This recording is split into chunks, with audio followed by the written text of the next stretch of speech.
Hello friends, कैसे हैं आप सब लोग। Welcome back to my channel real Canadian life. दोस्तों, कुछ टाइम पहले मैंने यूट्यूब पर एक पोल डाला था कि क्या आप सास्केचुआन से रिलेटेड एक वीडियो देखना चाहेंगे कि जिसके अंदर जो भी क्वेश्चंस होते हैं आपके, जो फ्रीक्वेंटली आस्किंग क्वेश्चंस होते हैं, या फिर ये कह सकते हैं कि जो मोस्टली आस्क क्वेश्चन होते हैं, उसके रिगार्डिंग मैंने कुछ क्वेश्चंस है वो सिलेक्ट किए हैं और उसके रिगार्डिंग मैं आपके साथ जो भी मिसकंसेप्शन और आपके जो क्वेश्चंस होते हैं वो मैं आपके साथ शेयर करना चाहता हूँ। तो काफ़ी सारे लोगों ने उसके ऊपर पॉजिटिव रिप्लाई दिया था कि आप ये वीडियो बनाओ तो हम देखेंगे। तो आज उसी के रिगार्डिंग मैंने क्वेश्चन सिलेक्ट किए हैं और उसके बारे में हम 1 to 1 पॉइंट में बात करेंगे। और दोस्तों, वीडियो पे आगे जाने से पहले मैं आपको बता दूं कि आप में से काफ़ी सारे जो लोग हैं वो मुझसे 1 to 1 बात करना चाहते हैं, लेकिन क्या है कि टाइम जोन का डिफरेंस होता है इंडिया कनाडा का, और उसके अलावा मैं वीकेंड में ही ज़्यादातर फ्री होता हूँ, तो जो मेरी अवेलेबिलिटी होती है वो काफ़ी लिमिटेड होती है। तो अगर आप भी मुझसे 1 to 1 पेड कंसल्टेशन या पेड गाइडेंस लेने के लिए इंटरेस्टेड है तो आप मेरे इंस्टाग्राम या फिर मेरे Facebook page real Canadian life के ऊपर आप मुझे डीएम कीजिए। वहाँ पर मैं आपको गाइड कर दूंगा कि कैसे आप ये कंसल्टेशन अवेल कर सकते हैं। तो चलिए फ्रेंड्स, वीडियो पे आगे बढ़ते हैं। तो दोस्तों, सबसे पहला क्वेश्चन है कि अगर आपके आईएल्स में 4 बैंड भी आते हैं, 4 से 4.5 बैंड भी आते हैं, तब भी आप सास्केचुआन पीएनपी में एसआईएनपी में अप्लाई कर सकते हैं और उसके बीआफ के ऊपर आपका पीआर हो सकता है। तो इसमें क्या सच्चाई है, तो इसके रिगार्डिंग मैंने ऑलरेडी एक वीडियो बनाकर पोस्ट किया हुआ है, चाहे तो आप वो पूरा वीडियो जाकर देख सकते हैं। तो सास्केचुआन में एक ऐसी फ्लेक्सिबिलिटी आपको मिलती है कि आपको आईएल्स में मिनिमम 4 बैंड होने चाहिए, यानी कि जिसको CLB 5 बोला जाता है। तो वो भी अगर आपका आ जाता है तब भी आप कनाडा पीआर के लिए या फिर वाया सास्केचुआन पीएनपी से कनाडा पीआर के लिए अप्लाई कर सकते हैं। ये पॉसिबल है, लेकिन ज़्यादातर लोगों को एक साइड पता है, दूसरी बात पता नहीं होती है, दूसरी साइड पता नहीं होती है। तो पहली बात, जो एजेंट्स आपको बताते हैं कि आप 4, 4.5 या 5 बैंड आते हैं तब भी आप अप्लाई कर सकते हैं, तो अप्लाई तो कर सकते हैं। अप्लाई करने से कोई आपको प्रॉब्लम नहीं है, क्योंकि आईएल्स की जो रिक्वायरमेंट है वो उनकी CLB 5 की है, तो आप अप्लाई कर सकते हैं। लेकिन सास्केचुआन की अपनी एक पॉइंट ग्रिड भी है, जिसके अंदर आपको 110 में से 60 पॉइंट्स लेने पड़ते हैं। अगर आपके 60 पॉइंट्स आ जाते हैं तो उसका मतलब ये होता है कि आप उसके लिए एलिजिबल हो जाते हैं। लेकिन एलिजिबल होना और उसके बाद आपको नॉमिनेशन मिलना, ये दोनों डिफरेंट बात होती है। तो आईएल्स में कम बैंड के ऊपर पीआर के लिए अप्लाई करना कौन से लोगों के लिए पॉसिबल है, तो पहले वो लोग हैं कि जिनके पास सास्केचुआन में जॉब ऑफर लेटर है, या आप ये बोल सकते हैं कि जो ऑलरेडी सास्केचुआन में है वर्क परमिट के ऊपर और उनके पास जॉब ऑफर लेटर है, तो उसके बेसिस के ऊपर वो लोग पीआर के लिए एसआईएनपी के लिए अप्लाई कर सकते हैं। तो वो केस में उनके लिए अच्छा है। और दूसरा है कि अगर आपका कोई रिलेटिव है, ब्लड रिलेटिव है, आपका फर्स्ट कजिन या सेकेंड कजिन सास्केचुआन में है, तो उसके बेसिस के ऊपर आपको 20 पॉइंट्स मिलते हैं। तो ज़रूरत यहाँ पर है कि आपके मैक्सिमम हो सके उतने एसआईएनपी ग्रिड के पॉइंट्स आइए।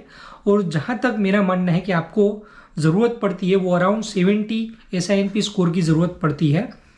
तो अगर आपका स्कोर वहाँ पर आता है और आपके आईएल्स में 4 बैंड्स है तो आप अप्लाई कर सकते हैं, लेकिन आपके पॉइंट्स ज़्यादा होना वो सबसे ज़्यादा इम्पोर्टेंट है।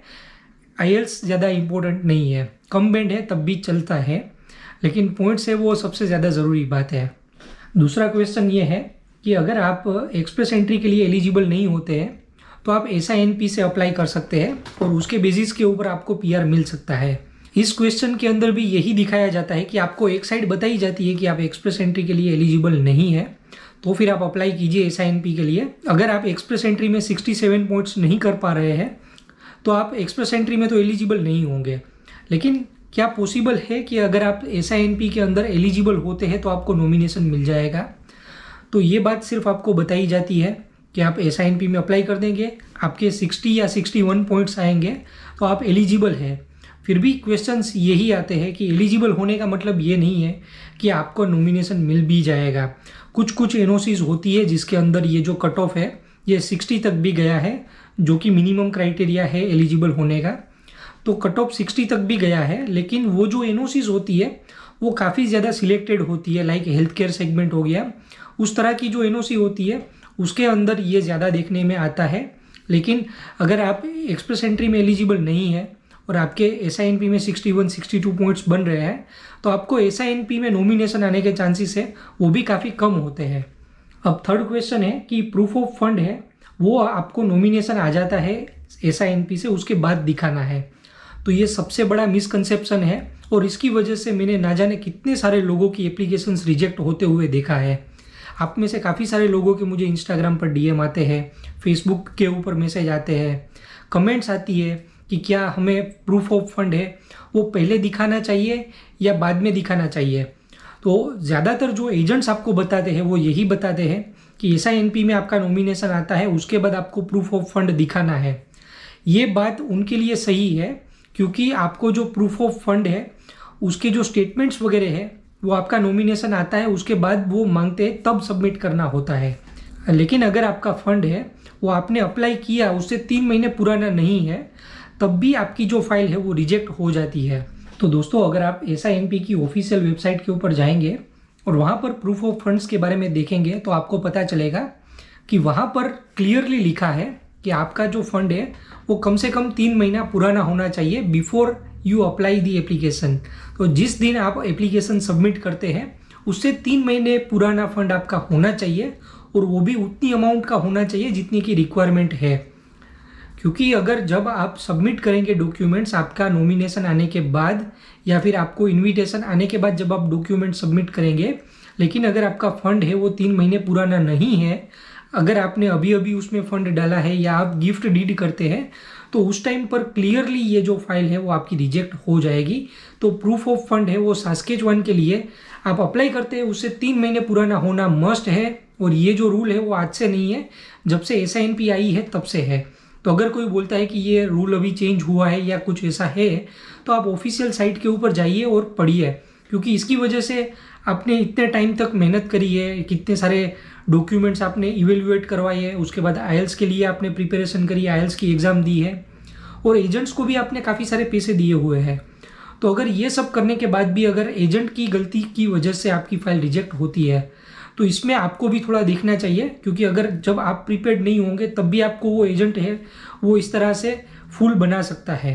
तो मेरी बात से आप ऑफेंड मत होइए, आप हो सके उतना ज़्यादा रिसर्च करिए और जब तक आपके पास नॉलेज और इन्फॉर्मेशन होगी तो कोई भी आपको मिसगाइड या मिस इन्फॉर्मेशन नहीं दे सकता। अब नेक्स्ट क्वेश्चन है कि काफ़ी सारे एजेंट्स है आपको बोलते हैं कि कोई भी अप्लाई कर सकता है SINP के लिए। तो ज़्यादातर जिन लोगों को पता नहीं होता है वो लोग इस तरह के ट्रैप के अंदर फंस जाते हैं। SINP के लिए आप अप्लाई तो कर सकते हैं, लेकिन जैसे मैंने आपको पहले बताया उस तरह से अगर आपके SINP के जो पॉइंट्स है वो इनफ हो रहे हैं, आपकी जो NOC है वो एक्सक्लूडेड लिस्ट में नहीं है और आपकी NOC की वहाँ पर डिमांड ज़्यादा है, वहाँ पर जॉब्स ज़्यादा है, तो फिर आपके हायर स्कोर होंगे, एग्जाम्पल 67 या 69 स्कोर है, तो उस टाइम पर आपको इन्विटेशन या नॉमिनेशन मिलने के चांसेस ज़्यादा होते हैं। नेक्स्ट क्वेश्चन आता है कि SINP is the best PNP program. तो ये बात मैं एग्री करता हूँ और मेरे जो भी क्लाइंट्स के साथ मैं 1-to-1 कंसल्टेशन करता हूँ उन लोगों को मैं बताता हूँ कि सास्केचुआन का जो PNP प्रोग्राम है वो सबसे बेस्ट है। इसलिए नहीं कि मैं वहाँ पर रहा था, इसलिए कि सास्केचुआन PNP है वो पूरा ट्रांसपेरेंट है, उसके अंदर पूरी पॉइंट सिस्टम समझाई हुई है, कितने सारे लोगों को वहाँ पर इन्वाइट करते हैं, कौन सी NOC को इन्वाइट करते हैं, ये सारी इन्फॉर्मेशन आपको SINP की वेबसाइट के ऊपर मिल जाती है। अगर आप दूसरे प्रोविंस में देखोगे लाइक अल्बर्टा हो गया, ओंटेरियो हो गया, तो वहाँ पर आपको इतना ट्रांसपेरेंट देखने को नहीं मिलेगा जितना कि सास्केचुआन PNP में देखने को मिलता है। उसके अलावा जो भी PNP प्रोग्राम्स होते हैं वो क्या करते हैं कि अगर आप स्टूडेंट्स हो वहाँ पर आपने काम किया है तो उसके बेसिस के ऊपर आपको PNP नॉमिनेशन मिल जाता है, लेकिन वो भी उन लोगों को मिलता है कि जिन्होंने वहाँ पर स्टडी करी है। जो लोग इंटरनेशनल आते हैं उनको PR लेना है तो वो काफ़ी ज़्यादा डिफ़िकल्ट होता है दूसरे PNP प्रोग्राम्स के ऊपर।